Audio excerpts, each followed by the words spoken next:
അപ്പൊ തുടങ്ങാല്ലേ? അത് മക്കളും കൊച്ചന്മാരും കൂടെ അയക്കും. പറ്റി എന്നെ മത്സരിക്കാൻ പ്രേരിപ്പിച്ച ഒരു പ്രധാനപ്പെട്ട ഘടകവും ഇത് തന്നെ, ഈ വീടുകളാണ്. ഇത് കോയമ്പത്തൂരിലെ നിന്റെ മായാണ്ടിക്കുപ്പമല്ല, കൊച്ചിയാ. ചെറിയ കുറുമ്പൊക്കെ ആയിരുന്നെങ്കിൽ പോട്ടേന്ന് വെക്കായിരുന്നു. ഇത് നീ ചെയ്യാൻ പാടില്ലാത്തല്ലടാ. നമ്മുടെ ദാമോദരൻ എവിടെ പോണ്?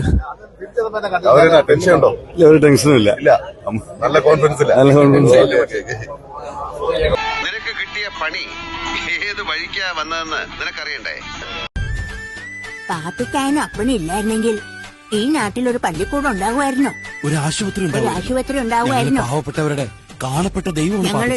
ഞങ്ങൾ പാവങ്ങളുടെ കാണപ്പെട്ട ദൈവമാണ് പാപ്പിക്കാൻ. ജയിക്കുമെന്നുള്ള പൂർണ്ണ വിശ്വാസത്തിലാണ്. 100%. അതെ. പല തെരഞ്ഞെടുപ്പുകളായി 11 തവണ തോറ്റ ശേഷം എബ്രഹാം അമേരിക്കൻ പ്രസിഡന്റ് ആയത്. പക്ഷെ അതിത്ര നാറിയ പരാജയമല്ലായിരുന്നു. പറയാട്ടാ. തീർച്ചയായിട്ടും ജയിക്കും. ദാമോദരൻ ജയിച്ചിരിക്കും. ഇവിടെ 14-ാം വാർഡ് ദാമോദരൻ ജയിക്കും. ഓക്കേ. 100%. ഈ വാർഡിൽ വികസനം ഉണ്ടാവും. ഇതുവരെ വികസനമൊന്നും നടന്നിട്ടില്ല ഈ വാർഡിൽ. 100 5 കൊല്ലം വെറുതെ പാഴായിപ്പോയി. ആ വികസനം ഇനി തിരിച്ചു വരും. നമ്മുടെ ഗവൺമെന്റ് എന്തൊക്കെ ജനങ്ങൾക്ക് കൊടുത്തു. കൂടുതലും വാഗ്ദാനങ്ങളാ കൊടുത്തത്. ഉത്തമ, നമ്മുടെ പാർട്ടിയെ നമ്മൾ തന്നെ വിമർശിക്കരുത്, അതും ഇന്നത്തെ ചുറ്റുപാടിൽ. എന്ത് പറയുന്നു? വിജയിക്കും. പ്രവർത്തനമൊക്കെ എങ്ങനെയുണ്ട്? ജനങ്ങളൊക്കെ എന്ത് പറയുന്നു? എല്ലാവരും നല്ല സപ്പോർട്ടാ.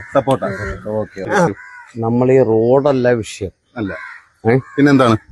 ഇലക്ഷന് വേണ്ടി വാങ്ങിച്ച പടക്കങ്ങളാ ജയിച്ചു കഴിഞ്ഞാൽ പൊട്ടിക്കാൻ. ഇനിയിപ്പോ എന്ത് ചെയ്യും?